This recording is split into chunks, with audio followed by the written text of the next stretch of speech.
Wow, अशी मस्त अशी खीर, रताळ्याची खीर, रताळे आणि दुधाची खीर अगदी सोपी आणि झटपट आहे, पौष्टिक आहे खूप. अशी बघा घटसर आणि लालसर झाली, खूप छान. चला तर मग अशी खीर बनवण्यासाठी व्हिडिओला सुरुवात करूयात. चला तर मग साहित्य बघूयात आणि वेळ वाया न घालवता व्हिडिओला सुरुवात करूयात. रताळा आहे तो शिजवून घेतलेला आहे, त्यासाठी साखर लागणार आहे आणि काजू बदाम तुम्ही कुठले ड्रायफ्रूट्स वापरणार आहे तुमच्यावरती आहे, ऑप्शनल आहे, टाकायचे असेल तर टाकू शकता. अशी खीर खूप पौष्टिक आणि खूप टेस्टी होती. काही नाही घातलं तरी होऊन जातं. तरी मी त्यामध्ये काजू बदाम घेतलेले आहेत कट करून, आणि हे रताळा आहे आपल्याला किसून घ्यायचं आहे त्यामध्ये, म्हणून असं सॉफ्ट होऊन जाईल, एकदम मिक्स होऊन जाईल.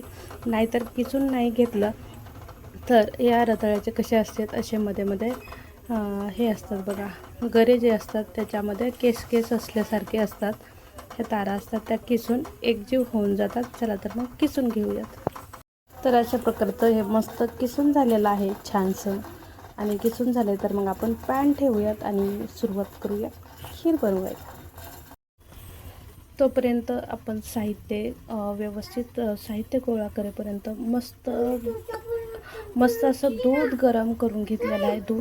मस्त असं दूध गरम करून घेतलेलं आहे, लालसर तापवून, म्हणजे त्याचं पाणी टाईप दूध असतं ते घट्ट टाईप बनवून घ्यायचं. खूप चवदार अशी आणि एकदम परफेक्ट रेसिपी आहे. तुम्ही कंटिन्यू बघा, अगदी सोपी आणि आठवड्यातून 1-2 वेळा आमच्या घरी ही बनवायलाच लागते.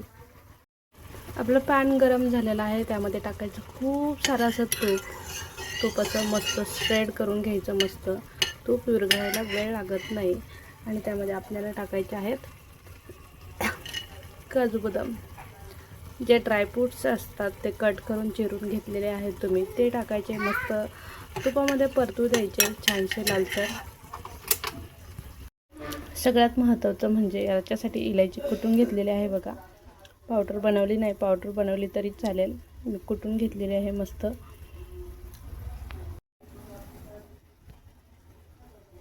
अशी मस्त पावडर थोडीशी यामध्ये ॲड करायची सुरुवातीला. आणि जी शेवटी थोडीशी पावडर, इलायची पावडर ठेवलेली आहे ती आपण नंतर ॲड करणार आहोत. तर याच्यामध्ये तुपामध्ये जे आपण रताळं किसून घेतलेलं आहे ते मस्त परतून घ्यायचं, त्यामुळे अगदी चवदार लागतं.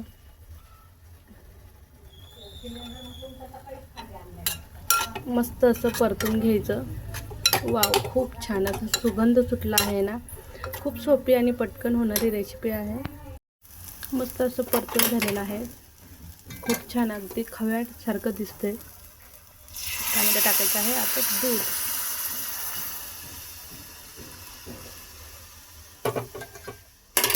दूध टाकल्यावरती मिक्स करून घ्यायचं आहे. आपण खिसून जरी घेतलं तरी त्याच्या अशा गाठोळ्या झालेल्या आहेत. याच्यामध्ये काय करायचं आहे, आपल्याला सारखं असं मिक्स करत राहायचं आहे.